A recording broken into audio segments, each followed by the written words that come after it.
All right, welcome everybody to Latinas from the Block to the Boardroom. I'm very excited for today's podcast. This is the month of October. It is one of my favorite months, as I've mentioned in my newsletter. If you haven't subscribed, please go to latinasb2b.com and subscribe to our newsletter as you get updates on our guests that will be present in the coming months, and also some interesting news that is coming down the way with Latinas from the Block to the Boardroom. So a while back, I went to a podcast movement conference, which was held out in Florida, specifically Orlando. And this is where a bunch of podcasters that are making their way in this realm of media, specifically marketing media. And I met this wonderful woman named Maritza Caldes, and she's joining me today.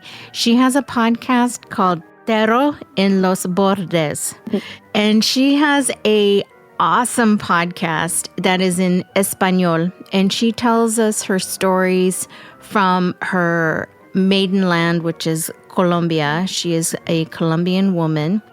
She has also been a journalist, and she is retired now and lives out in Orlando with her husband.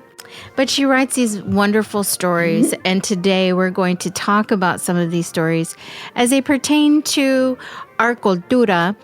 And these are myths and folklores that we tell our kids, and it's a way to control us with El Cucuy or La Llorona, or other stories we tell about our families. But where do these stories come from?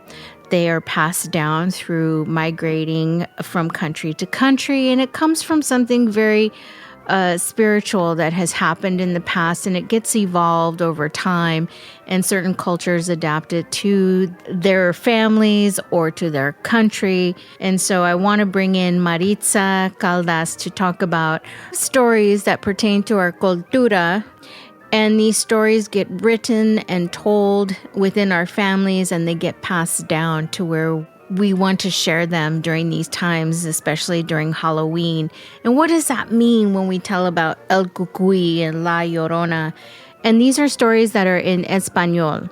So I want this to be something that we take into our hearts of our cultura, how we talk about these stories. But something I also want to say is that when we share these stories, we're also giving entertainment. We're giving some kind of community for us to say, oh, where did this story originate from? How did this story come about? Why is it always about women? You know, that we have these stories that scare us. And we're going to get into that today because Maritza and I have been talking about these stories couple of months ago, and we just bonded immediately because her stories are so amazing, and they're very scary, and they're trippy, and I get so weirded out by that I have her today as our special guest. So Maritza, thank you for joining us. Tell us a little bit about why El Cucuy and La Llorona, these are big stories, but tell us why you got into the writing space, specifically with these types of stories. Yeah, hi, how are you? So happy that you got me on your podcast. I understand your podcast is really great because it has to do with Silicon Valley and women that are achieving and looking for new avenues for their talent. So thank you for that. As a woman, I thank you for what you're doing. You're a pioneer out there. Oh, thank you, Maritza. It's not just about women in tech, because there is a big story behind that, as I've shared in other podcasts. What we've done is we want to bring in Latinas to share their story, but this is also about empowerment, you know, where you come from, how you've got to where you are in your life right now through the hardships, and how you want to, again, continue that story. With you, it's writing stories, but also there is a true crime element, from what I understand. There's a true crime element that you're very invested in, and you like to tell these stories on your podcast. Yes, there is. Which is amazing, and that's how we bonded together. But the other thing is that, you know, writing is an art, and we want to talk about the arts on this podcast as well, because there's a lot of Latinos and Latinas, Latinx, the whole spectrum And we are not represented just like in tech. I just also came from another conference, the Hispanicize 19, and shout out to Latinos Out Loud. There were percentages given on how many writers are actually in this space of media, which is so small. Why is that? Our community is so big. I keep saying this on every single podcast. Our community is huge. We are the second largest community of consumer, how we collectively come together, and we are the second biggest ethnic group, if you will, out in the United States. And we have less than 4% that are writers for TV, writers for books. We are publishers. We don't get published for books. So here's an opportunity for those of you listening out here. There are areas where you can start your own writing, publish your own book online. There are sites called Seed and Spark that I met that do movies where you can be a writer and get your movie done by people donating. It's a crowdfunding platform for movies because Hollywood is very, they're in their tower, their ivory towers of not recognizing this. And we have to support our community in these areas of the arts. Because when Black Panther came out, every person of color came out to support Black Panther. And boom, it was a box office hit. We got to come out in droves like that. Same thing for Crazy Rich Asians. They were buying tickets for people, that were Asian and not Asian. Like, come support our movie, because once you support them, you get the numbers out. Then it becomes a reality and people start to notice. So let's do that. Maritza, I'm going to give you the platform because I think your writing is amazing, especially during this holiday spooky time. But it's also a remembrance of our ancestors. So I'm going to let you talk a little bit about yourself now and the stories that you present and why you got interested in those stories. Okay. I have a rich culture, as you know, because I have the background of Colombian and Puerto Rican. And stories have been told by my family forever. One of the reasons I wanted to start the podcast, it's because I wanted these legends, myths, and tales to be preserved for the future, for my grandchildren, for example, so they know actually where they came from. And you also have to think in the old times, at least where I came from, although I was born in New York City, I was taken when I was a child to Colombia, and from there I migrated basically to Puerto Rico for a while. Then I came back to the U.S. And when you put a child to bed in here, you sing them a lullaby and you read them a beautiful book so they can go to sleep. Well, in Colombia, it wasn't like that. My grandmother used to tell us very scary stories, especially to me, because she knew that I just wanted to listen to them. I will devour them. I want to know why she wanted to tell you spooky stories when you go to bed. This is why Monsters Inc. exists, right? Monsters Inc. I truly don't know. Mm-hmm. Yes, she wanted probably to be a good girl and to know that if I didn't fall asleep right then and there, something was going to get me. Someone was under the bed. Someone was in the closet. Mm-hmm. It's very amazing how they can, from the beginning, they can give you that fear. Mm-hmm. The fear factor that you start growing up with. Oh. But at the time, I had fear, yes. But as I grew older, I realized that these stories were very rich. And the way my grandmother would tell them, she would transfer me into that world that she will describe so vividly. Ooh. So I was there with her. I was actually inside all the stories. And a few of the stories have my family in the background. Mm-hmm. A few of the stories have happened to one of them, specifically El Duende, which was like my first hit. Mm-hmm. It just came out running up right off the gate. It was the first podcast that I had, and it still gets downloaded. I think that one alone has like 15,000 downloads. Oh my gosh. Because people want the second part. And you know what? That's something that I have. I have it in my pocket. Mm-hmm. I'm not going to give that out yet. Mm-hmm. But there is a second part. But that's based on an accident. It wasn't a real accident. It was based on something that my father had, an occurrence. He thought he hit a dog on the road, but he was driving on this very dark road. You can imagine in those days, roads are not like this one. It wasn't even paved. It was just rocky. It was just dusty, no lights. And he thought he hit a dog. This was in Go figure. Colombia. In He put Colombia. in Colombia. Mm-hmm. Yeah, so he puts the dog in the back seat and he brings it home. Meanwhile, I'm in college and they called me up and said, your father had an accident, because I have one of those mothers that just scares you all the time for some unknown reason. Hence, my family always scaring you. Come here right now. Your father was in an accident. He didn't even have a scratch, by the way. Mm-hmm. But yet they called the doctor, she called the whole family, because in those days, the doctor will come to your house and visit you, which was pretty amazing. So the doctor came and he said, I'm just going to give him a sedative. Meanwhile, my father kept on screaming, the dog, where is the dog? That dog is el duende. That dog comes to take the children away. Oh, my And when they goodness. told me this, I'm like, oh my God, not again. You and your stories. This is not happening. Not happening. You're too crazy. You're not going to involve me in your crazy. No, you're not. So I became part of the story, and I would really like for everybody to listen to it, to go to the podcast and listen to El Duende. Like I said, my biggest platform is iBooks, which is basically heard in Spain. 80% of the people that listen to me are in Spain.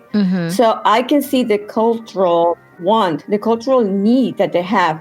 Although, remember, Spain is in Europe, still, they have that cultural want because it's very mixed and they want to hear our stories. They want to know what happened because probably the grandmothers or the great-grandmothers are not alive and they didn't share these things.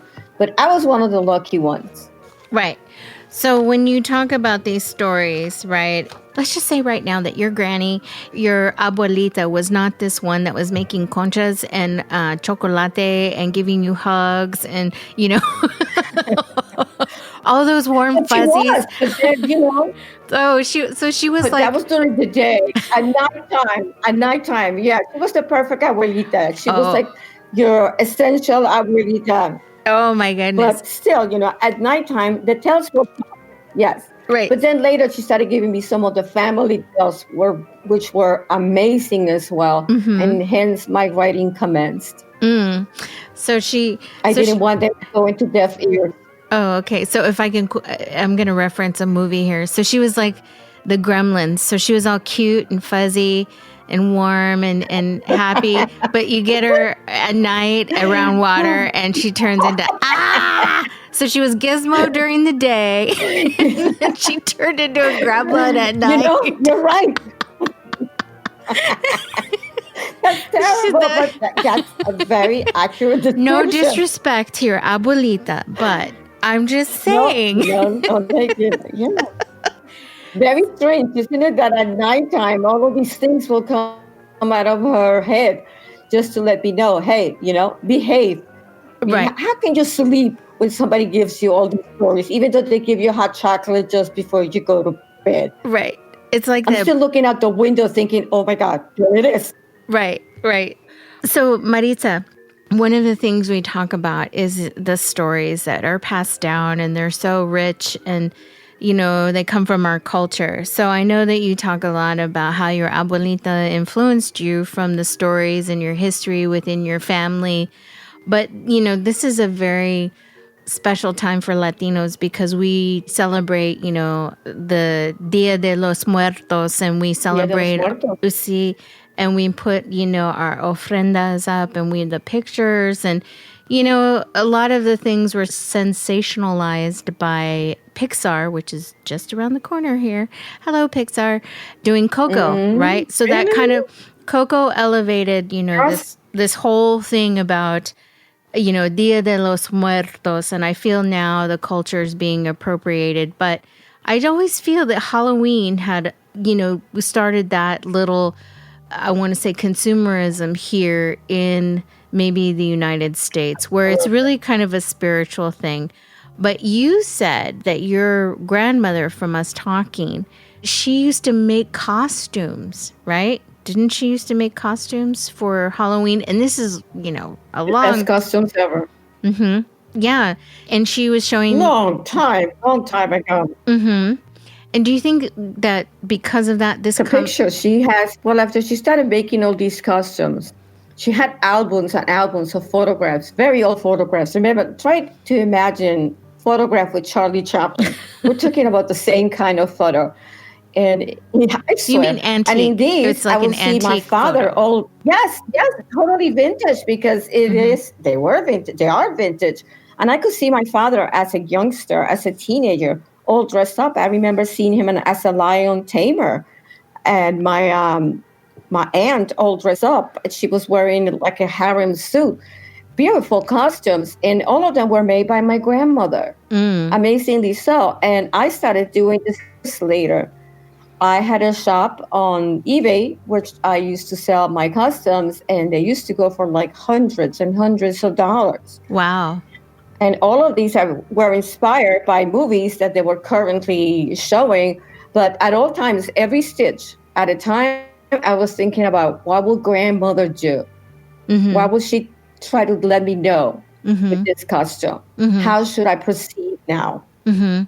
Like right now, I'm getting together all these customs in the garage because we're going as a bunch of pirates with my sister, my best friend, and my husband. Oh. So these are customs that I have made. Mm-hmm. I know. I still celebrate Halloween. I'm sorry. No, don't be sorry. Don't ever It's still be a thing sorry. in this I love Halloween. You know, my house, okay, I'm just going to throw a joke out here. It's not even a joke. It's really just pain for my husband because I have all this Halloween stuff for the house and I take it out and he hates it because it's only like a couple of weeks, right, for Halloween stuff. And you know, I really love the colors and the lights and everything, and I make the house all just fun. And then I'm like, okay, we got to pack it up, put Christmas up now. And he just, it's That's like, exactly what goes on in this house. it's not fun for him, but it's It's fun for exactly what me. goes on here. He always tells me, quit buying all the And Halloween now, shit. because I had so many Halloween things, I know, I know. When we buy it, when it's on sale, why they don't understand this? I don't get it. Right, I right. buy it right after Halloween, Yes. but I have it for the next year. Right. I do the same thing too. So we're caught up in the consumerism of Halloween. But I feel like, you know, Latinos, Latinx, we're the ones that have put, you know, Halloween on the map, you know, with Dia de los Muertos and how we bring all the colors to life. We celebrate our history, we celebrate our ancestors. And that's becoming more and more popular. I don't like how some people don't understand what that tradition is and what it means to our culture as Latinx, Yes. because we're really paying respect and we're giving a lot of homage, Yes. as I like to say, to our ancestors. Because where we are today and what we're doing in life, a lot of people had to sacrifice and suffer to get us to where we are today. So this is why I wanted to talk about sharing our stories and Halloween and what it means and the stories that come out from, you know, the fear factor and how Hollywood sensationalizes these stories of really scaring the shit out of you. Like my mom even talks about La Llorona, how it was told to her, you know, to keep her in at night because, you know, if she was out late at night by herself or whatever, that La Llorona would come and get her, you know, when she was younger, when she was a teenager. Yes. And so the other story was the kukui. You know, here on the West Coast, it's kukui, but I think on the East Coast, it's something else. But, you know, it's like, don't do that. The kukui is going to come and get you. You know, it's always around this time, the kukui. There's an El Kukui out there. It's always like something is going to get you. Yeah, we grew up with that fear. Something is out there to get us. And don't get me wrong, this fear is good in a way. Because sometimes the women, when they're out the street on a daily basis, they feel like we do, like all animals do, in the back of the neck. We feel that our little hairs are standing, and it's because there's something ominous Oh, about to yeah. happen. And we don't believe that. Because we are taught also to be nice, to be mindful, and at the time we want to scream, we don't. And that's not right. And that's because all years also, they made us think, okay, well, nothing really happened out of these things. But we have to be mindful at all times. This is how serial killers work. They prey on women because we know, and they know, that we're too nice when it comes to a stranger. that we will come to their Mm-hmm. aid, that this maternal feeling will come out and we will help them. Like Ted Bundy, he had a cast on his arm, which was fake. And women, obviously, they were trying to help him. Oh, hell no. Oh, yes, Oh, I yes, know. But yes, I'm you do. telling you, you can't. Some people will say, oh, you're so mean or this or that. Or it's like, I'm sorry. If, somebody's trying to lure me away, Yes. I mean, you have to be seriously busted and broke down and crawling on the ground. And I will call help for you, but I am not going to help you. No, no, it's not that. It's I will call help for you. I will do I call whatever, the police for but I you. will not follow you. I will not touch you. I will call the police for you. I will call AAA if your car is broken down, but I will not get out of my That's car. good. Call AAA, Do but any of they these things. they know that a good nature will help them out. That's what they prey on our niceness, basically. But Right. scream. So La Llorona is good in a It way is good then, in a right? Yeah. way. Yeah. So Marita, when we talk about the fear factor and to be careful, this comes from our parents and our abuelitas, and I know they mean well when they tell us these stories. But a lot of it, when you think about these stories, right, and where they originated from, it's always around women. The woman is the instigator. She's the, person coming after you. So be careful. And I think there's a reason for that. So when we break down La Llorona to its core root of how it originated, which we looked, or you did specifically, that it was kind of brought over from the Greek Yes. kind of story Yes. mythology. And then, these stories migrate and they transform into other stories. But there's a thread in there that remains true to this core story. And I think if we can go back to Greece to trace La Llorona's roots, it was a story between, was it Zeus? Was it Zeus? Yes. Yes. Or you want to tell me a little bit about that? Yeah, it was Zeus, and he was married to Hera. But Zeus, as everybody knows, he was not very faithful to her. He used to have romances with a lot of women. But in this case, he had a romance with another. They were not goddess, but let's call them sub-goddess. It was with Lamia, and he had children with her. And Hera was not going to have any of that. So she decided to go after the children. And these are how novellas are born, people. Yes, they are. This is where you get the Jealousy. novellas. These are novellas before Univision, started making It's them true. super popular, Yes. right? This is before the guiding light. Okay, the guiding It's light. the other woman. The other woman. It's always the other woman. And in Right. this case, she was right. It was the other woman, and she's not going to have none of that. So revenge. Her revenge was just to steal the children, and she drowned them. Unfortunately. Oh. Yeah. Yes. She drowned the kids. Oh, and this is the Greek. Yes, story. Hera's wife. She did this, and Lamia supposedly she went around the world unconsolable, and she was supposedly stealing children. Now, remember, we have no veracity as to what this is true or not, but we do know that it's a Greek ancient mythology tale. All of the tales in there, they're horrific, horrific. The Oh my Greek God, all of mythologies. them. Yeah, Mythology. there's another one that did the same thing.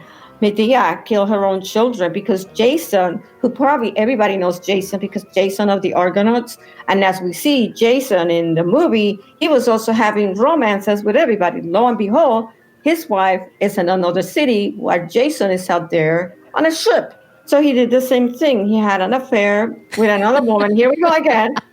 And she did the same thing. She just killed those children right off just to punish him. Kind of weird, isn't it? That's crazy. So it sounds like you're a Greek mythology aficionado to some degree. Yes. And I know that you did a lot of reading in Colombia growing up. I think you said you were an English major. Were you an English major growing up? Literature, yes. In literature, yes. Literature. So when we talk about people that read these books, we want to tell our stories. This is great. This is where you learn the pen, the power of the pen, and how to write your stories. And so I find it fascinating that this story has evolved into, I would say, La Llorona. Absolutely. And La Llorona is on the same track of a mythical type of story, right? La Llorona is in the same vein as El Cucuy, right? So when we talk about La Llorona, The same flavor, the same, yeah, the same yes, it just format. comes the same way. Like, okay, something horrible happened, therefore I am going to avenge, which is very Greek mythology. Everything that happened, they Right. just wanted to avenge. And it's not only them. This is something that has gone through for centuries, decades, if you think about it. There was always some couple that had were wrong, were killed, and they wanted to avenge. And usually it was a woman that had been wrong, and the children end up on the other side of their hurting pain, which is what I call these poor children that end up wrapped in these stories. I guess the La Llorona, if you want to discuss La Yes. Llorona, if you don't know the full story of La Llorona, there is a movie out there. There's a horror movie that Hollywood made. It did not do very well. And No. that interests me a little because this is a Latino based movie that has a lot of mythology related to, our cultura, but yet it was made Yes. horribly. And I think if there's a way to make it better in a way that's more modern story, that would be awesome. But, so those of you creatives out there that are listening, this is where you can come in and pitch your story, or you make your own story on YouTube, because right now YouTube is blowing up for movies. Things that people want to do. I'd love to do that. So those are too. just some things. Yeah. So tell me, yeah, you should. You should. So tell me about La Llorona. I know that we know it's a woman, but it gets down to the detail, like why she wears a white dress and why she's so spooky and she comes to you at night, or why she comes like you're not supposed to cry, because she'll come and get you. It's like, oh shit, why? What did I do? It's her sadness. Right? All of her spookiness just came out of the sadness and a vengeful spirit. She wanted to avenge herself, but it definitely has a root. And it's here we go, a woman that has been wronged by a man. Therefore, she didn't see another way to get out of this rut that she was in, because she started aging due to the pain that her husband was inflicting on her. It was not physical pain, it was mental pain. So she became a total ghost, she became nothing. She knew that she was nothing. So for her, it was easy to just go ahead and kill the thing that her husband loved the most when he left, which was the children. But the story doesn't really start there. The story starts also in Venezuela. They have a story of a whipping woman. They do, and they call it La Sollona, because the outfit that she was wearing, La Sollona. Yeah, because that white outfit that she's wearing is called Sayona, which is white linen, cotton veils, and that's why it seems more spooky to us. But we have to remember, in those centuries, women used to wear a lot of white. You will wear black when you were in mourning, but white was the preferred color because due to a heat, basically.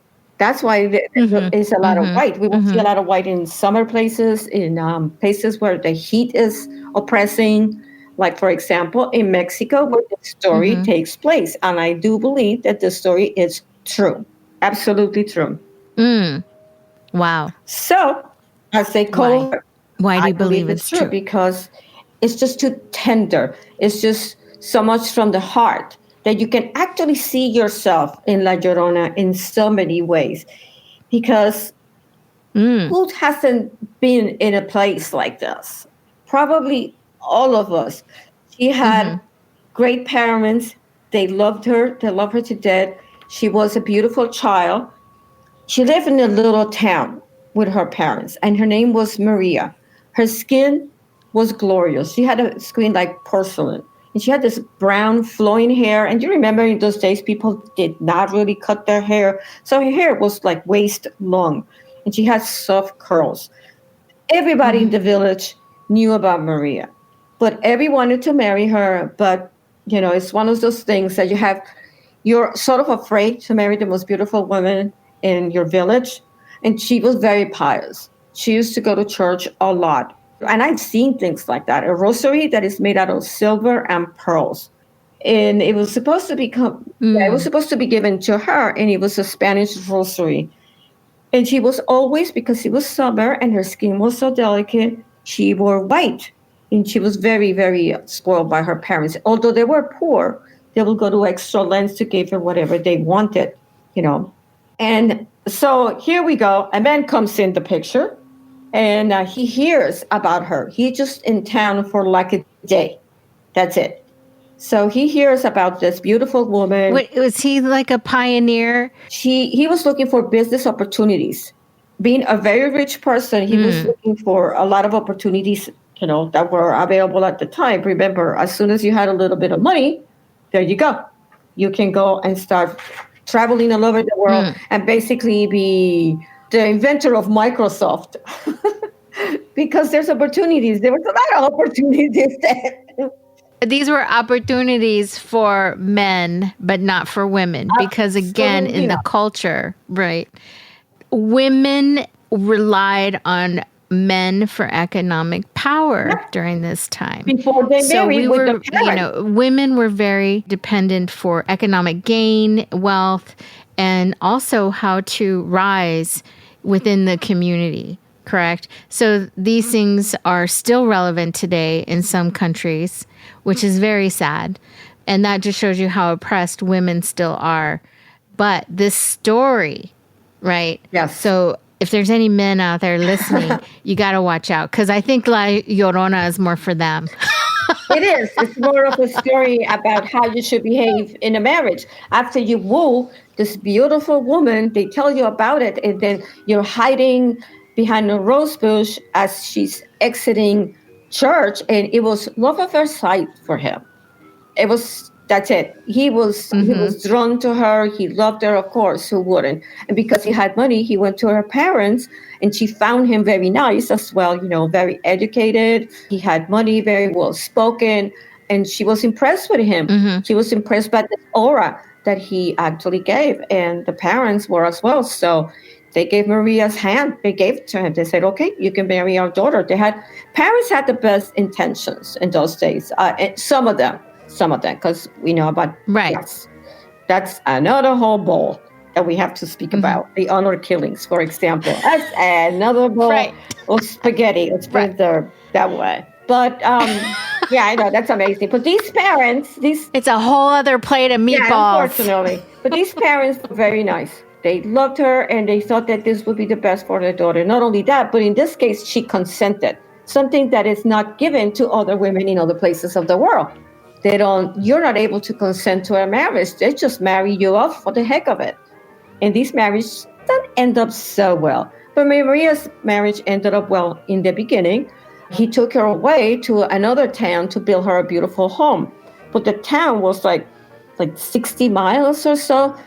And whatever she wanted, he built. He built her a glorious home. He had gardens, he had little ponds, beautiful trees.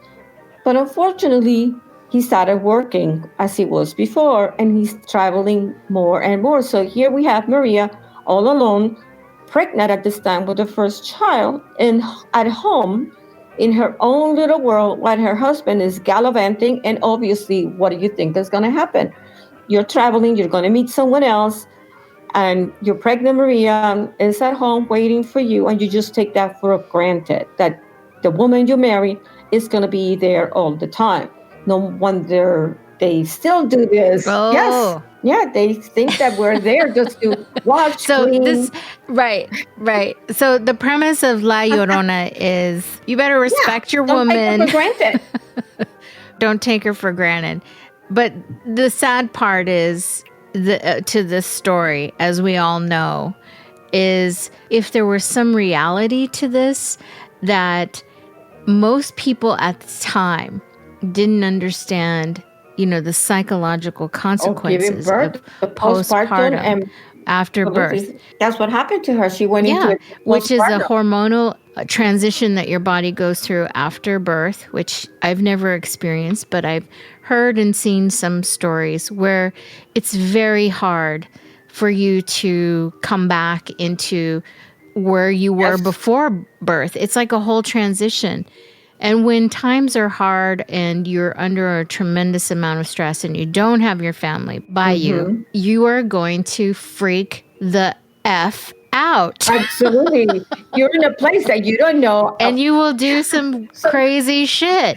crazy, badass, bad stuff. Yes, which is, and remember, Yeah. this has I mean, happened. there's a lot to it, right? Yeah, this has happened recently. Yeah. This is not just Maria's only sin. This continues to happen because our Yeah. healthcare is not really paying attention to women that have postpartum depression, which is a thing.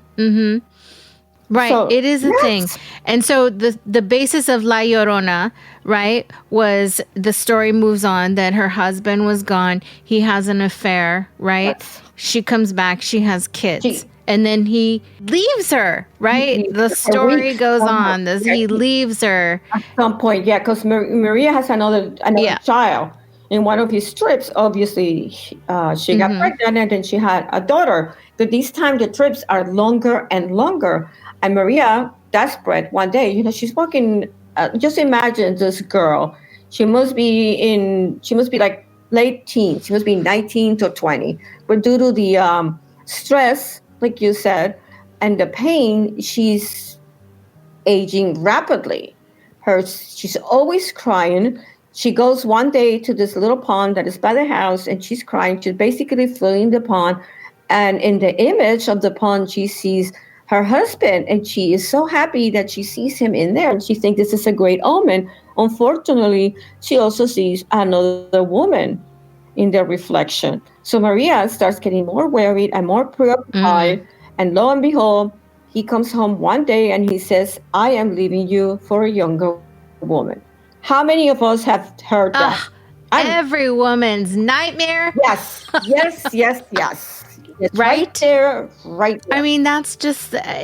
I know. I feel bad that just quickly, I'm giving a shout out to Rob. Rob, I know you're married. You're never going to leave your woman. You're a good man. So I just want. I feel like we're bagging on men right now, and our sound guy, Mr. Lopez, it's like, oh, Rob, he just got married, and it's like we're like, damn. He's like, damn. Women. But I know, but like. Damn. But this'll keep you in check, I think, after you hear this story. Either that or La Llorona is going to come for you. Anytime somebody marries a Latina woman, they're going to be Right. put in check. Right. So then she sees, so let's continue the story, Maritza. So she sees her image. She sees her husband. She's happy. Then this, there's like some brujeria going on here where she sees another woman. And then what happens after that? After he leaves, she figures, okay, so the thing that he loves the most, the children. He loves the children. And she figured this is a good way to extract vengeance upon this man, which is not always a good idea. This is not always a good idea. This vengeance, revenge spirit that we have, we should leave that into the hands of the Lord or the universe, whatever you want to call it. So she takes her two sleeping children and in HR. And she goes walking around. The kids are wondering, what is happening? Why are you waking us up? They have no shoes. The mother is just confused. She doesn't have any idea. It's nighttime. You can hear the forest. And then all of a sudden, everything goes quiet. You don't even hear an owl, nothing. And all of a sudden, you're right there. You see this river. You hear the river, and the only thing is, I'm going to get in the river. Probably she wasn't even thinking about the children. She's probably thinking about all of them dying. That's what I think about the time that Maria was experiencing, because I have seen that in a few women in the United States. I don't know about the rest of the world that have done things like that. The woman that she just drove her car into a lake. That has happened. That happened actually a few times. The one that drowned her children in a tub. That happened. Postpartum depression. Too many kids at the same time. That's what I said, but I could be wrong. So this is exactly what happened to her. She just went into the river. She slowly made her way there. She started holding her breath and she started sinking and soaking the kids and sinking and going in and out, in and out. She submerged herself totally. And although she was holding her breath, the children were not. So as she came up back for air, the children were dead in her arms. And she just let them go. So they went down the current, and I could see her realizing what happened, and then she's trying to go after her kids. And unfortunately, something happened because this isn't, you know how the river is, and the trees have all these roots and branches. So something was pulling her down, and she couldn't come back up. And that was it. The children were just taking downstream. Although she was screaming and crying, they found her at the side of the river. They found her dead the next day with all her beautiful white nightgown all wrapped around her. So there's a lot of things that could have happened in here. You're not going to tell me that this woman just really just went out with the idea that she was going to just drown her children. I think that story has progressed into a scary story. That's my belief. My belief that they're just taking this horror that this woman was going through, the pain and the sadness that she was going through, they transformed it into something terrifying, which I do not believe was the case. Right. I totally not believe that, especially not about this woman that was so kind. Or right. Or maybe it was a way to cover up a murder. It is possible. Right? It's like he had a woman and now it becomes a story of a cover-up of murder. Absolutely. So that is where the story could turn, because men don't want to be held accountable if it is the woman going crazy. She drowns her children. He's off the hook. But if he wanted to escape, that's the way to make the story. It's a legend. It becomes folklore. It becomes the woman went out of her mind. And maybe she did. But to get out of whatever contract he was in with the family, who knows at that time, right? And if we go back to Zeus and that story, and how the men traveled around and the woman is always heartbroken. I mean, there could have been many reasons, because again, these are stories that we don't get to tell, right? And if we do, it's we're vengeful, or we're gonna come and get you. So yeah, I mean, even if that's the case, right? So let's dissect this. So even if La Llorona is about a murder case, right, that gets covered up to turn it around, that's still on the conscience of the story maker of a man, if it was obviously from a man, not a woman, but it's still on his conscience that the woman is going to come back to get you, right? Yes. It's like that is how the killing of spirit, of someone's spirit, will always stay with you. And they even say that, you know, on the block, right? Like once you kill somebody, you know, that stays with you forever, right? Forever. You can't let that go. In war, whatever it is, that's that person's spirit actually stays with you. So maybe that was part of the transition of La Llorona, is that don't cry, don't, you know, it's a scary thing about a woman coming to get you if you cry, but it could have multiple story facets of hiding a murder, or it could have been her postpartum. It could have been a multitude of things of how the story originated, but it's always around this story of a family, right? Yes, it is. And, you know, why is she still going around calling her children? If she just wanted to be a vengeful and spiteful woman, then it's like, okay, I'm done with the kids. I know I'm not going to be buried in a Catholic cemetery because I sinned, but this woman is still alive. It's like she's in a purgatory, basically. And she is looking for her children. She's screaming their name. And that's why, unfortunately, you know, they scare us. And I don't know, she roams the rivers and she just tries to take the children because she thinks are her kids. So she kidnaps them, thinking, okay, I am going to redeem myself because we're all going to be back together. And then she realizes that this is what they've been, you know, scaring us with. She realizes they're not her kids, and she just drowns them. So that's the Hollywood version. But in the Hollywood version, they try to kill her. I don't think you don't kill a spirit. This is a spirit. This is a woman that went through hardship. I I don't think so. I think there's something more in here. I think there's something more meaty. What Hollywood did with that story was just create it into almost a vampire story. Somebody with more power is going to come and kill you and get rid of you, like an exorcism. That's not just a Right. thing. Why is it that when a woman, and in the old days, it was the same thing, hysterical women, because it comes from the history, because it comes from your internal organs, your feminine organs. And this is coined by Freud. Oh, she's hysterical. We have to do a hysterectomy. This is it. This is what they actually thought will Oh, make yeah. it better. Yeah. Here we go again. It's all Right. Oh, yeah. No. Yeah. I hate that. So it's a myth in this time of story, myth versus reality versus, what actually happened in fact. And so the facts always come out, or they never come out. So they get brushed up into Hollywood as a scary, spooky story. I think that some of these stories that come out are from folklore, and they just didn't know how to handle the power of a woman, of, her giving birth and her emotions. And, we, like you said, we talk about this in the beginning, that we are so powerful as women.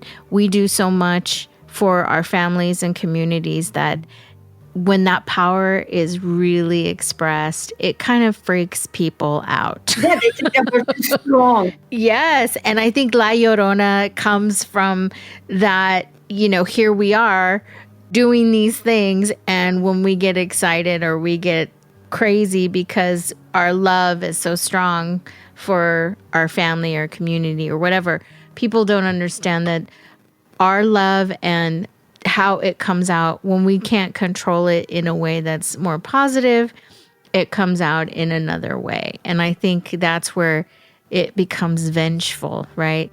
Because that old saying, hell hath no fury like a woman's scorn. I think there's no joke in that. No, there's not. We're talking about La Llorona. We're talking about, is it myth? Is it murder?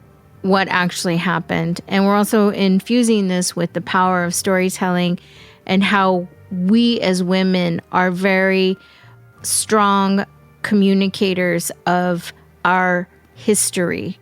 And it's not his story, it's her story. Whoa. And I think that's how we have to start saying it moving forward, is her story. So with that, Maritza, I want to end this story for now because I want to talk about another story to continue our Halloween and spooky. Is it really Halloween horror story, or is it actually revenge murder?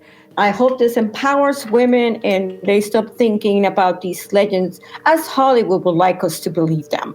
Because I am sick and tired of Hollywood's views on us. Really, seriously. Especially people of different cultures. Oh, this is so annoying. Don't get me started on that. I love that. When I came back from this conference, the Hispanicize 19, that was a big issue about movies and how women are portrayed, especially people of color, Latinas in particular, and how we have to change the narrative. We have to write more stories where we are very powerful and how we bring communities together. We need to be the protagonist, but not in a bad way. Not like, oh, we're scaring you. Oh, we're murdering you. No, we are not. We are not that she-devil. That's not us. That's not nurturing. Yeah. Imagine a world with just women. I'm sorry, but for a second, just go there. Do you think there'll be a war? No. Right. No wars. None. No. Well, we don't know. I mean, yeah. I mean, we as women, we have some pretty big emotions, and I don't know how that would come forward. But so Maritza, you're right about Hollywood and how they make these stories and how we, how they sensationalize. Hollywood sensationalizes a lot of these stories where women are weak or they are not the protagonists, as you say, or Yes. how we, they don't put us in a good light. And No. and I think that writing has to change. And so again, if there's folks out there that are writing stories and you want something to be turned into a film, again, there's avenues out there, and it is starting to bubble up. So I would encourage you to keep writing and telling your stories. But on the flip side, when we were talking about La Llorona, whether it's myth, murder, or, how that experience happened and how we tell it to our kids, there are other true crime stories that you bring to the forefront about Latinos across the world, or women in general, that these stories are real and nobody talks about these stories. Like, there are stories about, white women that always disappear, or white women getting raped, or, everything that happens about women is usually a white woman. And when women of color get murdered or they disappear, no one ever talks about that. It takes an act of goddamn Congress to get that notification up there. It's always like, oh, look at these women fighting, women of color, that's all they do. They just fight and this and that and blah, blah, blah. But when we disappear for some reason, which I have to say, we are the highest sex trafficked community, is women of color. We are the highest sex trafficked women of color. And when we talk about these things, that we need to recognize how we can support and keep each other safe. This is an area of true crime to make yourself aware. And when we talk about the true crimes that happen with women that go out there and they take revenge, it's usually because they've been battered, they have been abused.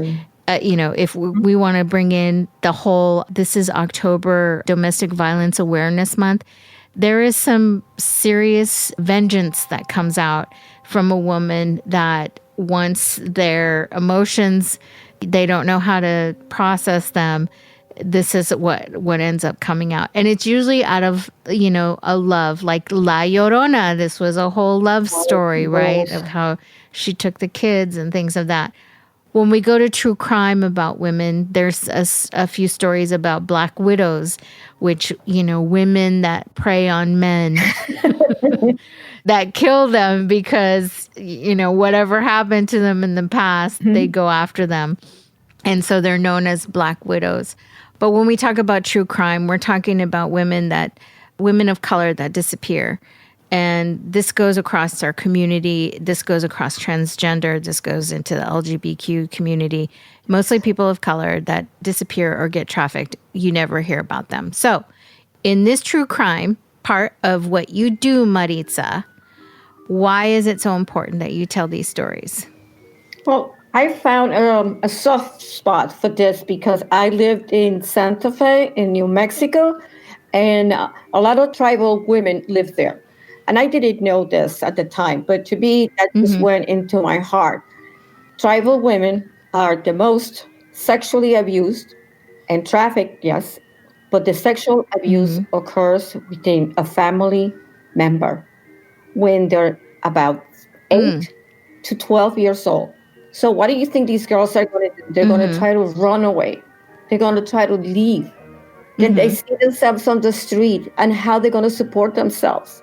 So they figure they have to be away. Somebody sees them on the corner. This is going to be your future pimp, basically, because he's going to offer you a shelter, a place. And then what is he going to do? He's going to hook you up on drugs or give you alcohol, which is another of the curses that we have in the Native American community, which to me, I have a soft spot for them. Very soft spot, maybe because I lived there, maybe because I know so many women from pueblos. I have no idea, but it's not just in the United States. It also happens in Canada. Canada has a lot of Native indigenous women that they actually disappear. There's a road that is called the Road of Tears because of all the women that have disappeared. And the family just doesn't go out and say, hey, my sister, very few cases, my sister, my daughter disappeared, because they know a family member took them. They don't know where they are. At that point, so what do? Nothing. Nobody's going to pay attention to that because, like you said, oh, it's just a woman. She went on, she went off with a man and she just found herself a lover, or she was killed on the street for doing what she does, which is street walking. How dare they? That's why there's so many women that have been killed by serial killers, because they think nobody's going to miss them. Nobody cares about this woman. The family doesn't care. Why should I care? Right. The police are very lax when it comes to all of these crimes. They take their time. If you're not there pushing and pushing, where's my daughter? Where's my daughter? Where's my daughter? And like you said, a lot of Black women fall into this category, not by choice, not circumstances. Circumstances and our government play a big role in here, a big one. There's not enough shelters. Yes. There's not enough shelters in any of the communities, because I lived also in Denver, which there were so many shelters. And for women to be in a shelter, they had to be standing on that line in freezing rain or during a snowstorm for hours to get a cot. And these were co-ed. So imagine what could happen in there as well. So a woman doesn't get there in time with her children, and she's going to be on the street. I also work with Volunteers of America in Denver, and I saw firsthand what happened to these children as well. So that's why I started taking an interest in women that have disappeared, in serial killers, in repeat offenses, and also into the cultural category of women that have been killed due to something called honor killing, which is so perverse and malicious that I can't believe that it's still happening in the world. I thought this was ancient history. It's not. It's happening. Nobody's doing anything. Yep, I totally agree. These are areas that, again, we're talking about how women of color, you know, we talk about, is it myth? Is it, you know, legend? Is it reality? Is it murder? And this is around a time that we want to also bring awareness to our cultura for remembering our ancestors, but this is also Domestic Violence and Awareness Month. And this is an area that not enough people talk about, the disappearance of women of color. And Maritza, who is my guest here talking about these issues on her podcast, is globally talking to a Spanish community about these things in true crime. But she also provides her storytelling of fiction, where is it really legend, or is it really a story that it comes from maybe some thread of history where women were suppressed, or we were in these honor killings, and how was the story contrived, right? But there's always an element to her story, whether it's fiction or nonfiction, that the woman, she comes for revenge, or she seeks justice.